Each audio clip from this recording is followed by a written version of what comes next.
Hello everyone and welcome to गौर से सीखो। आज के इस वीडियो में हम डिस्कस करेंगे लाइफ प्रोसेसेस का लास्ट टॉपिक एक्सक्रीशन।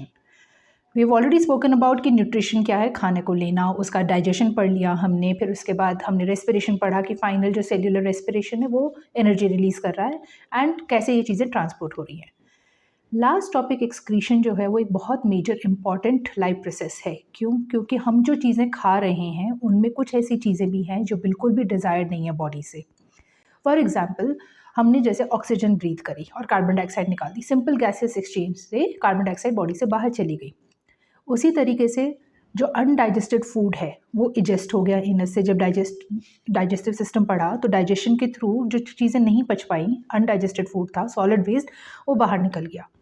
लेकिन कुछ ऐसी चीज़ें हैं जो इसके थ्रू बाहर नहीं जाती, ना कार्बन डाइऑक्साइड के थ्रू गैसेस एक्सचेंज में नहीं जाती हैं बाहर, और ना ही इस फीकल वेस्ट में जाती हैं। उनको निकालने के लिए अलग से मैकेनिज्म है और उसे बोलते हैं हम एक्सक्रीशन। एक्सक्रीशन हम दो पार्ट्स में पढ़ेंगे, excretion in animals and excretion in plants. बात करते हैं ह्यूमन बींग्स के अंदर कौन से ऐसे चीज़ें हैं जो ह्यूमंस के लिए बहुत डेंजरस हो सकती हैं, इनफैक्ट फेटल हो सकती हैं, डेथ कॉज कर सकती हैं अगर बॉडी के अंदर बहुत बढ़ जाएं। और उसमें प्राइमरीली है हमारा नाइट्रोजनस वेस्ट, यूरिया, अमोनिया। ये चीज़ें अगर ब्लड के अंदर हाई लेवल में रहें तो डेंजरस हो सकती है। इनको बाहर निकालने के लिए जो प्रोसेस है वो एक्सक्रीशन का है, और मेजर जो रोल एक्सक्रीशन का प्ले करती हैं वो है किडनीज़।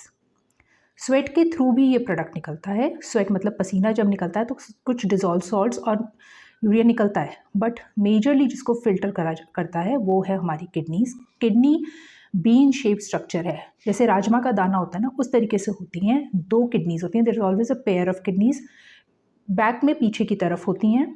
ठीक है, किडनीज जो है वो फिल्टर करके यूरिन को बनाकर दो ट्यूब्स होती हैं यूरेटर, उससे पास करके एक ब्लैडर में स्टोर करती हैं यूरिन को। ठीक है, वो ब्लैडर मस्कुलर होता है, उसके ऊपर नर्व्स का कंट्रोल होता है, और जैसे ही वो ब्लैडर भरता है तो प्रेशर फील होता है और हमें यूरिनेट करने का मन करता है, और इसलिए हम यूरिनेट करते हैं। ब्लड इतना सारा है, बार बार हार्ट के थ्रू जा रहा है, बॉडी के थ्रू जा रहा है, और इस प्रोडक्ट को कैरी कर रहा है, वेस्ट को भी कैरी कर रहा है। ठीक है, ब्लड किडनी के थ्रू बहुत बार फिल्टर होता है, 180 लीटर फिल्ट्रेशन होती है 24 घंटे के अंदर, लेकिन यूरिन आउटपुट कम होता है। सो प्रोसीजर क्या है? हमने ये भी जाना है कि आर्टरीज कौन सी भी वेसल्स होती हैं। आर्टरीज वो वेसल्स होती हैं जो ब्लड ऑक्सीजनेटेड ला रही हैं, है ना। यही आर्टरीज किडनी में भी जाती हैं। आर्टरी जहाँ किडनी में घुसती हैं उस आर्टरी को बोलते हैं हम renal artery. Renal, the word renal means kidney, तो related to kidney. So renal artery kidney के अंदर जाती है, और अंदर जाके कहाँ फंक्शन करती है? हर टिश्यू में, हर ऑर्गन में टिश्यूज़ हैं और टिश्यूज़ के अंदर सेल्स हैं। बेसिक जो फिल्ट्रेशन की जो सेल है किडनी के अंदर उसको बोलते हैं नेफ्रॉन। ठीक है, नेफ्रॉन एक जो आपके बुक में डायग्राम दे रखा है, आप साइड में देख पा रहे होंगे, इसमें जो स्ट्रक्चर दे रखा है उसको, नेफ्रॉन को बेसिकली वो लपेटा हुआ है बहुत सारी कैपिलरीज में। नेफ्रॉन, इसकी जो अंदर जो स्ट्रक्चर दिख रहा है येलो कलर का, वो है बेसिकली। उसका स्टार्ट होता है ग्लोब्यूल जैसा, ऐसा कप शेप बोलते हैं, लेकिन कैप्सूल है। कैप्सूल, दवाई वाला कैप्सूल भी खाया होगा आपने। कैप्सूल होता है कोई भी ऐसा हॉलो चीज़ जिसके अंदर कुछ भरा हुआ है। सो जो बाउमन्स कैप्सूल है वो बेसिकली कप शेप्ड है इस तरीके से, और यहाँ से कोई खुला नहीं है, इसमें सिर्फ अंदर जा रही है आर्टीरियोल, आर्टरी ब्रांच आउट करके इसके अंदर जा रही है। जो बाउमन्स कैप्सूल है वो फिर आगे जाके बहुत कॉन्व्यूलेटेड है। कॉन्व्यूलेटेड मतलब गुजबुज हुआ हुआ, बहुत ही ज़्यादा कॉम्प्लेक्स नेटवर्क है उसका, और उसके नीचे एक लूप है। बहुत सारे नेफ्रॉन किडनी के अंदर होते हैं, मिलियंस में। ठीक है, और ये नेफ्रॉन पतले पतले होते हैं बिल्कुल, ये जुड़ के जो इनके लूप्स हैं वो फाइनली एक कलेक्टिंग डक्ट में मिलते हैं। कलेक्टिंग डक्ट को मान लो कि घर के अंदर बहुत सारी पाइप्स हैं जो आके फाइनली एक मेजर पाइप में मिल रही है। वो कलेक्टिंग डक्ट जो है फिर जाके मिलती है यूरेटर में। यूरेटर से यूरिन जाता है in the bladder, urinary bladder, और फिर वहाँ से यूरेथ्रा से पास आउट होता है। अब बात करते हैं प्रोसीजर कैसे चलता है। ऐसे चलता है कि जब ब्लड है वो अंदर घुसता है बाउमन्स कैप्सूल में, और अंदर जाके जो आर्टीरियोल है, जो अंदर आर्टीरियोल जा रही है, वो कंपैरेटिवली मोटी होती है और अंदर गुच्छा सा बनाती है, जिसे बोलते हैं ग्लोमेरुलस।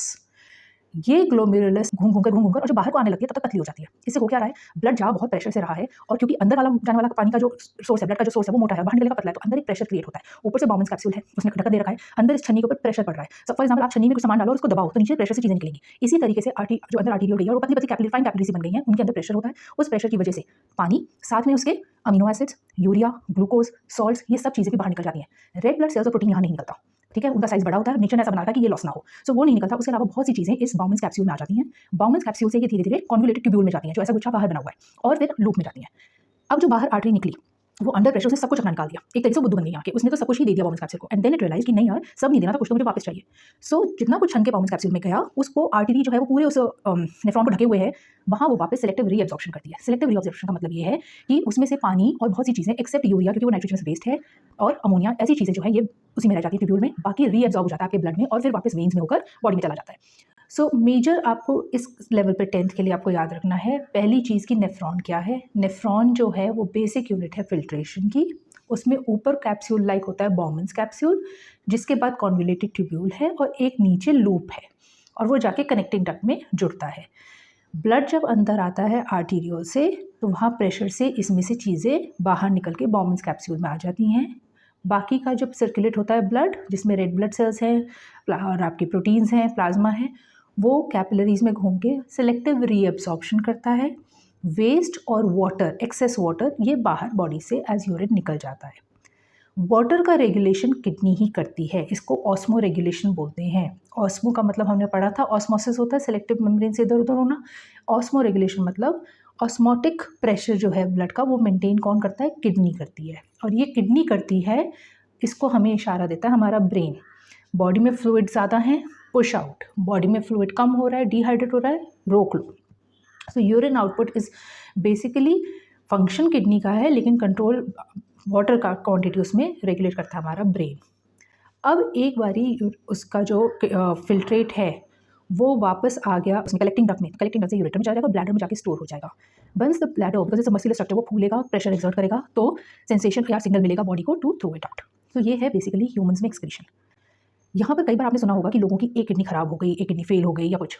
सो ऐसे लोग जिनकी किडनी काम नहीं करती है, सोचो उनके अंदर वो एक्सक्रीटरी वेस्ट अगर घूमता रहे तो कितना टॉक्सिक होगा, है ना। सो उसके लिए एक बड़ा अच्छा सा एक इलाज होता है जिसे बोलते हैं डायलिसिस। डायलिसिस क्या करते हैं, इंसान का जो खून है वो निकालते हैं, एक मशीन के थ्रू डालते हैं जिसमें डायलिसिस का फ्लूइड होता है। उस फ्लूइड का और ब्लड का जो सॉल्ट्स का बैलेंस, ग्लूकोज का, ये सब जो है मिक्स ऑलमोस्ट बराबर होता है ब्लड जैसा, ठीक। सो उस डायलिसिस के फ्लूइड में डालते हैं, जिससे जो वेस्ट है उस फ्लूइड में आ जाए और बाहर निकल जाए, और फिर बाकी का बचा हुआ जो भी कंटेंट्स है उसको वापस ब्लड में दे देते हैं। तो बेसिकली बाहर ला के सफाई कर रहे हैं ब्लड की। तो this is all about human excretory system. Plants के मामले में, प्लांट्स का सिंपल सिस्टम है, बहुत वेस्ट प्रोड्यूस भी नहीं करते, और करते भी हैं तो उनका ये कोई बहुत बड़ा मैकेनिज्म नहीं है। इस तरीके से सिंपल तरीका है, देखो ऑक्सीजन प्लांट के लिए वैसे वेस्ट प्रोडक्ट है, वो जब फोटोसिंथेसिस करता है तो ऑक्सीजन बाय प्रोडक्ट उसको स्ट्रोमेटा से बाहर कर देता है, ठीक है। उसके अलावा कुछ जो सेल्स हैं जो डेड होती चली जाती हैं, तो प्लांट वो पार्ट ही कट कर देता है। डेड लीव्स हो गई, लीफ गिर गई, वो वेस्ट है उसके लिए गई, ठीक है। कुछ चीज़ें वो स्टोर करता है अपने ट्रैकीड्स में। जब हमने जाइलम वेसल्स की बात करी थी ट्रांसपोर्टेशन में, तो हमने बात करी थी कि खोखली सी वेसल्स होती हैं जिनकी सेल्स डेड होती हैं, उन डेड सेल्स में वो स्टोर कर लेता है। So that is the excretion mode in plants.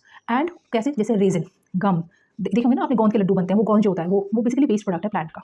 कई बार सॉइल में भी वेस्ट प्रोडक्ट प्लांट छोड़ता है अपने, उसका ऐसा कोई अलग से चैनल नहीं है वेस्ट को हटाने का, कोई किडनीज नहीं है कुछ, सिंपल लीफ के गिरने से, ब्रांच के गिरने से पुराने पत्ते झड़ जाएंगे, वो उसका वेस्ट निकल गया, रूट के अंदर कुछ उसने मतलब प्रोडक्ट जो है वो छोड़ दिए, तो वो वेस्ट होता है, अदरवाइज कोई स्पेशल मैकेनिज्म नहीं है।